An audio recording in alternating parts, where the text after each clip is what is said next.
That seeing it's Chof Daled Tevis today, we are going to be saying a story of the Alter Rebbe, and this takes us back to 1 year. The Alter Rebbe on Yom Kippur was getting ready for davening by Kol Nidre, the most holy part of the year. Every one of the Chassidim standing in shul, wrapped in their talis, preparing for the most solemn, serious part of davening of the year. And as the Chazan is about to start the haunting tune of Kol Nidre, the Alter Rebbe all of a sudden puts down his talis and he walks out the door. The Chassidim were shocked. They were waiting. Many of them traveled from miles around to come have the great schus of davening together with their Rebbe. And their Rebbe just walked out.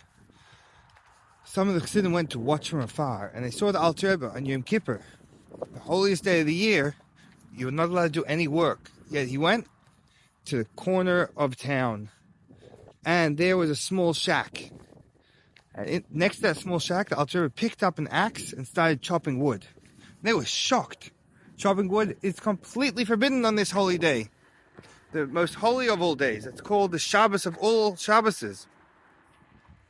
And the Alter Rebbe was chopping wood. But they knew their Rebbe, if he does something, he must be doing the right thing. So they watched on to see what would happen. And they saw the Alter Rebbe took the wood inside a small hovel shack with holes in the wall and with the cold coming in through the cracks in the door. And then the Alter Rebbe went and started to make a fire.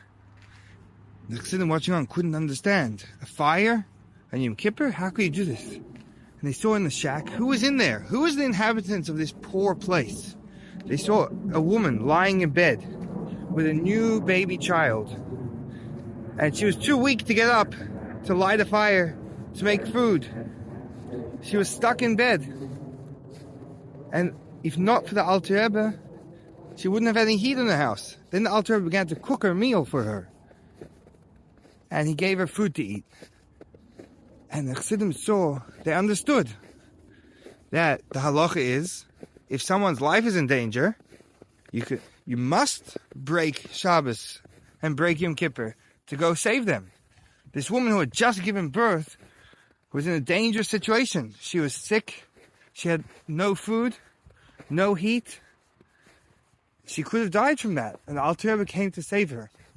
But then the Chassidim began to wonder, surely the Alter Rebbe, it's the holiest day of the year, he's busy davening. Oh, look, it's some deer. That's cool. He's busy davening, he's busy learning, and why is he taking his time off his holy prayers? He could send one of his chassidim to do it. He can send someone who's not so holy. He can send someone who wouldn't be concentrating so much on his prayer. Instead, they realized the lesson he had taught them, that he went himself. No one can take your place. When there's a mitzvah to be done, don't waste a second to think, maybe I'm too holy for this. Maybe I'm better than this. If there's someone who needs your help, if there's someone, a sick, poor woman lying in bed who might pass away at any moment, run and do it yourself. That's the lesson the Chassidim learned that day, the Alter Rebbe. That helping your fellow is more important than any holy activities you might be doing.